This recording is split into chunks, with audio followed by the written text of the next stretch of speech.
तो यार one piece का नया चैप्टर आ चुका है और चैप्टर वहीं से शुरू होता है जहाँ पिछला चैप्टर ख़त्म हुआ होता है।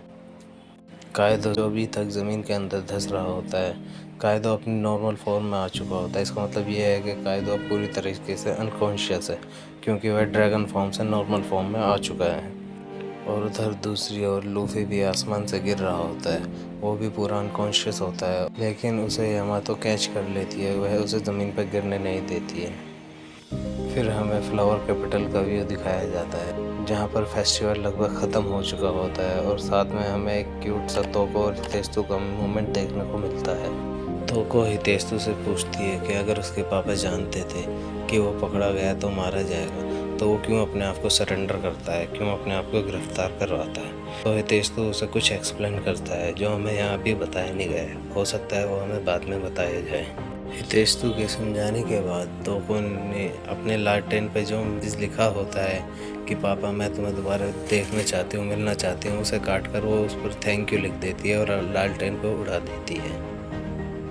अगले पेज में हमें फिर ओनिगाशिमा दिखाया जाता है, जहाँ नेकोमोशी डोम की छत पर खड़ा है और वह सब कुछ देखने के बाद, सब कुछ यामातो से कंफर्म करने के बाद कैसल के अंदर जो भी लोग होते हैं उन्हें बताता है कि लूफी ने कायदो को ज़मीन के अंदर घुसा कर मारा है और वह यह फाइट जीत चुका है।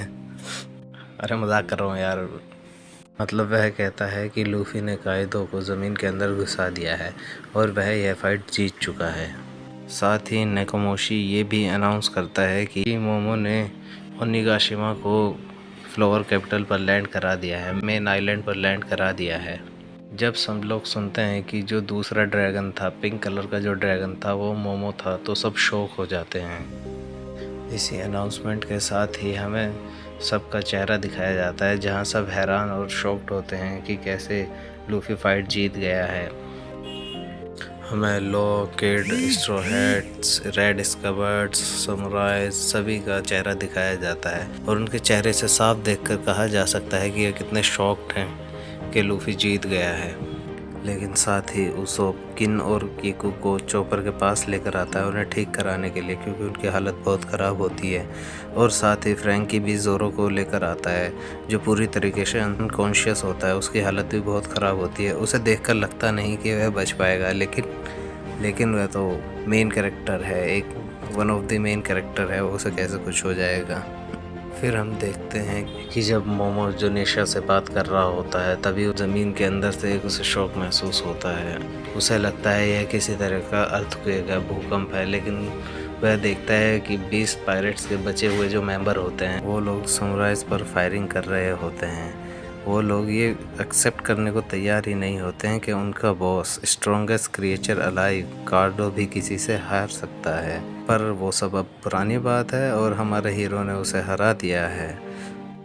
लेकिन उधर फ्रैंकी भी उनसे दो हाथ करने के लिए तैयार रहता है। तभी वहाँ पर यामातो आ जाती है, जो बीट्स पायरेट्स को कहती है कि समुराइज के लीडर ने ओनिगाशिमा को सक्सेसफुली लैंड करा दिया है और लूफी ने भी कायदो को हरा दिया है।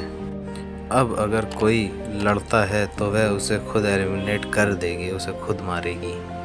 यामातो बीच पायरेट से बात कर रही होती है, तभी उन लोगों को एक अर्थक्वेक महसूस होता है, जो इतना खतरनाक, इतना तगड़ा होता है कि पूरे वानों को हिलाकर रख देता है। इवन ओदोन माइंस के प्रिजनर को भी अर्थक्वेक महसूस होता है। तभी ओदोन के प्रिजनर्स जाकर बाबानुकी को जो भी गतिविधियां चल रही होती हैं उनके बारे में बताते हैं। उसके बाद हमें ज़मीन के अंदर मैग्मा में, लावा में 2 शेडोज़ दिखाई जाती हैं, जिन्हें देख के मैं कंफर्म कह सकता हूँ ये बिग मॉम और काइडो की शेडोज़ हैं। और तभी कहीं बीच समुद्र में एक धमाका होता है जो इतना ख़तरनाक होता है, जो पूरे ओनिगाशिमा को हिलाकर रख देता है। और यह धमाका कहीं और नहीं, ज़मीन के अंदर हो रहे लावा में होता है। फिर उसके बाद हमें एक पैनल दिखाया जाता है जहाँ पर लूफी को विनर डिक्लेयर कर दिया जाता है।